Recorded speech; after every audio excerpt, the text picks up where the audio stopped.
Have you ever stared down at the plastic tray in front of you mid-flight and thought, how on earth did this sad-looking chicken breast and mystery mashed potato get here?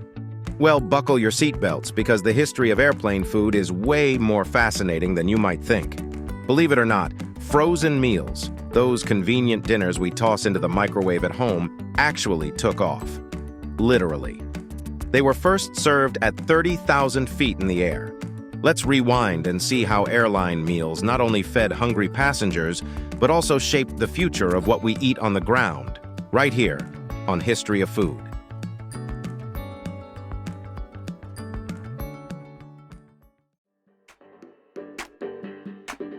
When commercial air travel first took off in the 1920s and 30s, flying wasn't just transportation, it was luxury. Imagine tuxedos, pearls, and the smell of roast beef being carved mid-air. Early passengers weren't squished into economy seats next to a stranger's elbow. Nope. They dined on multi-course meals that could rival fancy hotels. We're talking lobster, caviar, and fine champagne. But here's the catch. These flights were short and expensive. A ticket cost more than some people's yearly salary, so airlines wanted to pamper customers. The food was prepared on the ground, loaded fresh, and served almost immediately. That worked well, until flights got longer.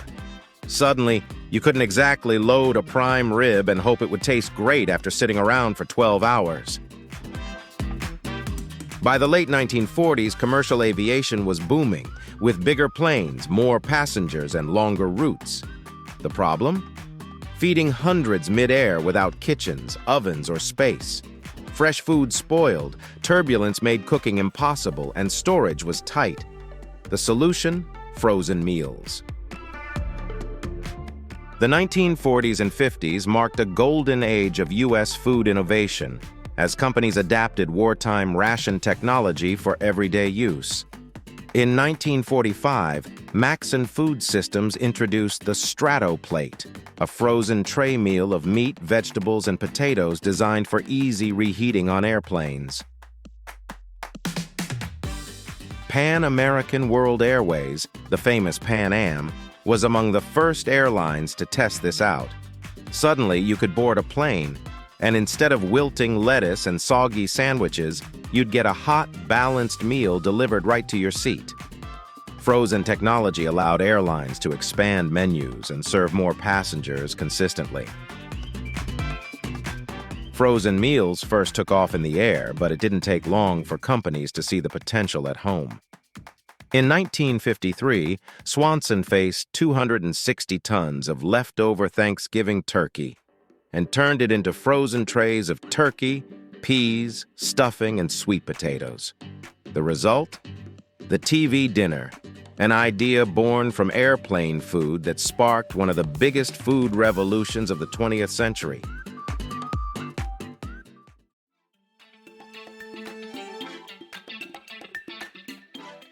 By the 1960s, air travel was at its most glamorous. Stewardesses in sleek uniforms wheeled carts filled with hot meals and cocktails down the aisle. Airlines competed fiercely to attract customers, and one way to stand out was through food. Believe it or not, frozen meals didn't mean boring meals. Some airlines served filet mignon, lobster tail, even flambé desserts. All made possible because meals were prepped on the ground, frozen, and reheated mid-flight. Pan Am even had chefs designing menus that included exotic international cuisine to match faraway destinations. It was frozen food technology combined with showmanship.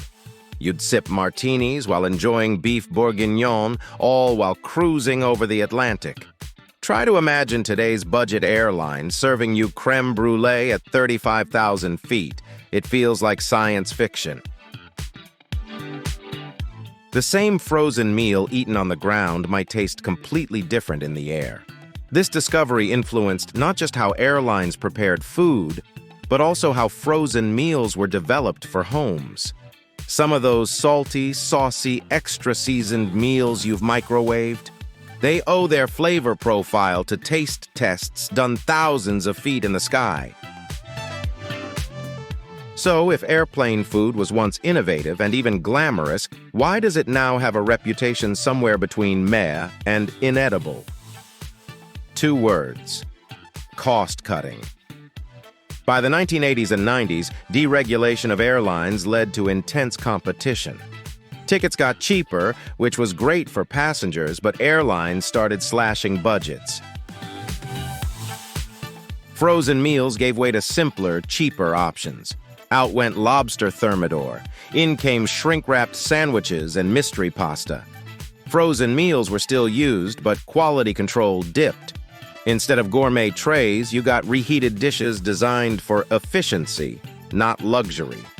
That's when airplane food became the butt of every stand-up comedy routine.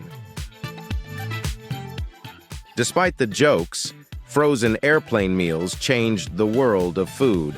Without them, we might not have the frozen food aisle as we know it today. Those first trays in the skies proved you could freeze, store, and reheat a meal while keeping it safe and reasonably tasty. That technology didn't just give us TV dinners. It also shaped how we eat in hospitals, schools, and even the military. Here's the good news. Not all airplane food today is tragic. In recent years, some airlines have been trying to win back customers with better menus.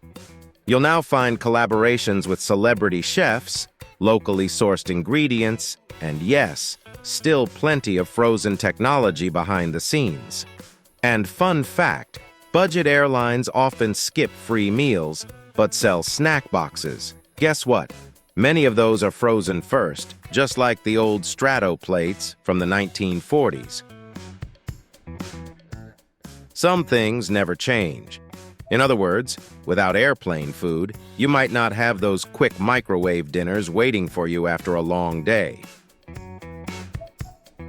So, the next time you're poking suspiciously at your reheated pasta while cruising at 30,000 feet, remember this: airplane food wasn't always a punchline. Once upon a time, it was a marvel of technology and luxury. It was frozen airplane meals that proved mass catering could work at high altitude. And that same idea found its way into homes, schools, hospitals, and freezers around the world.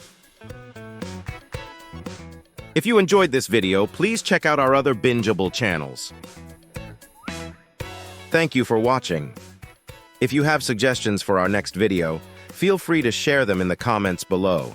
We'll be sure to give you an acknowledgement for your contribution.